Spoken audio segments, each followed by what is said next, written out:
नमस्कार, capital TV Bihar की special story देख रहे हैं आप और मैं हूं आपके साथ दिव्या सिंह।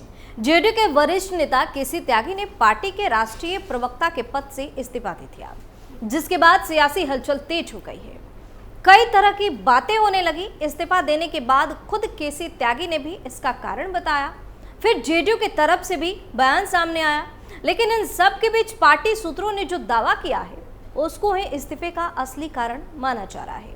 तो चलिए आपको बताते हैं कि क्या केसी त्यागी ने खुद से दिया है इस्तीफा या फिर पार्टी की तरफ से दिलवाया गया। केसी त्यागी ने क्यों दिया प्रवक्ता पद से इस्तीफा? किन मुद्दों का केसी त्यागी ने किया था विरोध? क्या जेडीयू नेता केसी त्यागी से नाराज थी भाजपा? नीतीश के चहेते को क्यों देना पड़ा इस्तीफा? जेडीयू के सीनियर नेता केसी त्यागी ने राष्ट्रीय प्रवक्ता के पद से इस्तीफा दे दिया, जिसके बाद राजनीतिक गलियारे में तरह तरह की बातें शुरू हो गई। पार्टी ने उनकी जगह राजीव रंजन को राष्ट्रीय प्रवक्ता की जिम्मेदारी सौंप दी है। समाजवादी आंदोलन से जुड़े रहे केसी त्यागी जेडीयू और नीतीश कुमार के लिए अहम माने जाते हैं। इसका अंदाजा इसी बात से लगाया जा सकता है कि शरद यादव से लेकर ललन सिंह तक जेडीयू का अध्यक्ष कोई भी रहा हो, केसी त्यागी को हमेशा से कोर टीम में शामिल किया जाता रहा है। ऐसे में सवाल उठ रहा है कि आखिर केसी त्यागी के राष्ट्रीय प्रवक्ता के पद से विदाई क्यों हुई है। ऐसा भी माना जा रहा है कि दिल्ली में बैठकर हर मुद्दे पर टिप्पणी करना भी केसी त्यागी को भारी पड़ गया है, क्योंकि वे हर मुद्दे पर अपनी बेबाक राय रखते थे और पटना में बैठी जेडीयू की लीडरशिप इसे बर्दाश्त नहीं कर सकी।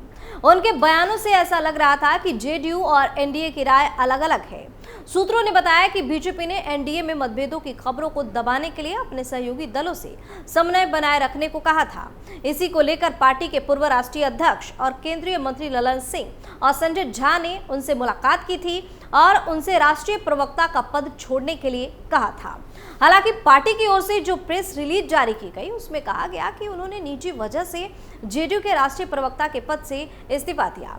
हालांकि केसी त्यागी जेडीयू के विशेष सलाहकार भी हैं और वो इसकी भूमिका निभाते रहेंगे। राजनीतिक जानकारों की माने तो केसी त्यागी ने कई मुद्दों पर पार्टी लाइन से हटकर बयान दिए हैं। इसके लिए उन्होंने पार्टी नेताओं से चर्चा तक नहीं की।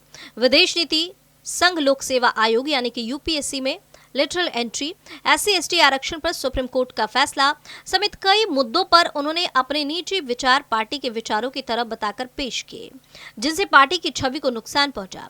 केसी त्यागी ने विदेश नीति पर इंडिया ब्लॉक के नेताओं के सुर में सुर मिलाया। इजराइल को हथियारों की आपूर्ति रोकने को लेकर विपक्षी दलों के नेताओं के साथ साझा बयान पर उन्होंने हस्ताक्षर कर दिए। इस बयान में कहा गया था कि केंद्र सरकार इजराइल को हथियार और गोला बारूद की आपूर्ति पर रोक लगाए। साझा बयान में कहा गया था कि इजराइल द्वारा जारी यह क्रूर हमला न केवल मानवता का अपमान है, बल्कि अंतर्राष्ट्रीय कानून और न्याय और शांति के सिद्धांतों का भी घोर उल्लंघन है। इतना ही नहीं, जेडीयू के सीनियर नेता रहे केसी त्यागी ने यूपीएससी में लिटरल एंट्री के मुद्दे पर भी पार्टी के सीनियर नेताओं से बिना बात किए ही बयान दे दिया था। उन्होंने कहा था कि हमारी पार्टी शुरू से ही सरकार से आरक्षित सीटों को भरने की बात करती रही है। हम राम मनोहर लोहिया को मनाने वाले लोग हैं। जब लोगों को सदियों से समाज में पिछड़ेपन का सामना करना पड़ा तो आप मेरिट क्यों ढूंढ रहे हैं? सरकार का ये आदेश गंभीर चिंता का विषय है। इसी तरह केसी त्यागी ने SC/ST आरक्षण पर सुप्रीम कोर्ट के फैसले, वक्फ बिल, यूनिफॉर्म सिविल कोड और अग्निवीर जैसे कई मुद्दों पर बिना पार्टी से चर्चा किए पार्टी लाइन से अलग बयान दिए। बताया जा रहा है कि इसलिए उनसे इस्तीफा लिया गया है। बता दें कि पश्चिमी उत्तर प्रदेश से आने वाले केसी त्यागी ने चौधरी चरण सिंह के साथ राजनीतिक पारी शुरू की थी और जनता दल के बाद नीतीश कुमार के साथ जुड़ गए। 1989 में जनता दल के टिकट पर हापुड़ गाजियाबाद लोकसभा सीट से जीतकर सांसद चुने गए। इसके बाद राज्यसभा में भी रहे। केसी त्यागी पश्चिमी यूपी के गाजियाबाद से आते हैं और त्यागी ब्राह्मण समाज से हैं। बीते साल मार्च में जेडीयू की नई राष्ट्रीय कार्यकारिणी बनी थी। उसमें पहली बार ऐसा हुआ केसी त्यागी को जगह नहीं मिली, लेकिन उसके बाद भी केसी त्यागी नीतीश कुमार से जुड़े रहे। इसका नतीजा ये निकला कि उन्हें 3 महीने के भीतर ही जेडीयू का राष्ट्रीय प्रवक्ता और विशेष सलाहकार का पद दे दिया गया। वहीं जदयू के राष्ट्रीय प्रवक्ता पद से इस्तीफा के बाद केसी त्यागी ने कहा कि वह नीतीश कुमार का साथ नहीं छोड़ेंगे।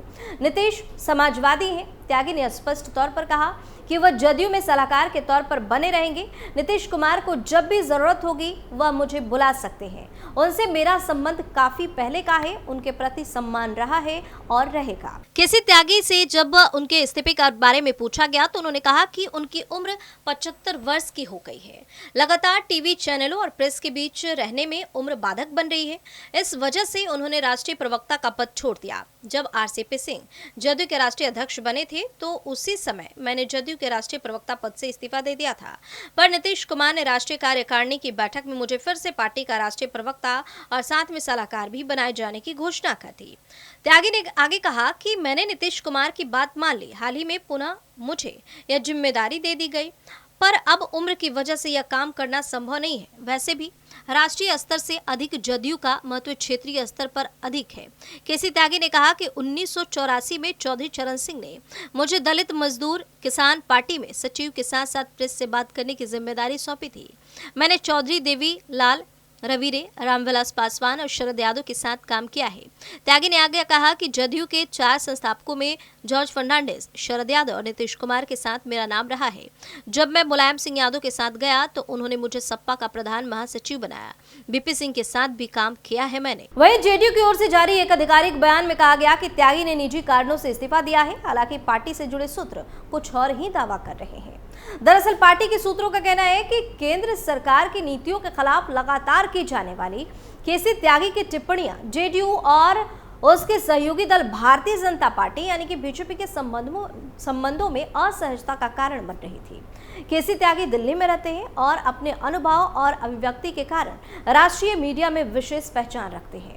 जेडीयू के एक पदाधिकारी ने कहा कि बीजेपी की ओर से केसी त्यागी को हटाने का कोई दबाव नहीं था और यह फैसला नीतीश कुमार द्वारा लिया गया था। सूत्रों का कहना है कि पार्टी चाहती है कि केंद्रीय मंत्री राजीव रंजन सिंह उर्फ ललन सिंह और पार्टी संसदीय दल के नेता और कार्यकारी अध्यक्ष संजय झा बीजेपी के साथ संबंधों को मजबूत बनाने में भूमिका निभाए।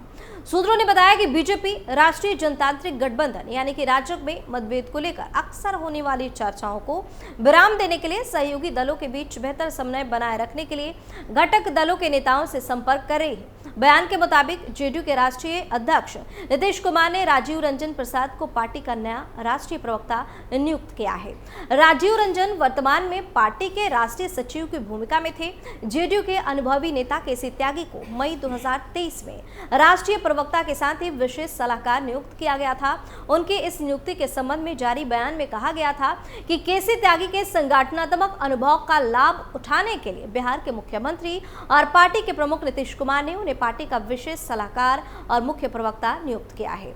तो अब केसी त्यागी के इस्तीफे के बाद कहा जा रहा है कि ये इस्तीफा जेडीयू नेता ने खुद के मन से नहीं दिया है, बल्कि नीतीश कुमार की तरफ से दिलवाया गया है, क्योंकि जिस तरह के बयान केसी त्यागी ने कई मुद्दों पर दिया है उससे बीजेपी नाराज थी और नीतीश कुमार किसी भी कीमत पर ये नहीं चाहते कि बीजेपी से उनका रिश्ता किसी भी वजह से खराब हो, इसलिए इनसे इस्तीफा दिलवाना पड़ा। स्पेशल स्टोरी में फिलहाल के लिए इतना ही। देखते रहिए कैपिटल टीवी बिहार। नमस्कार।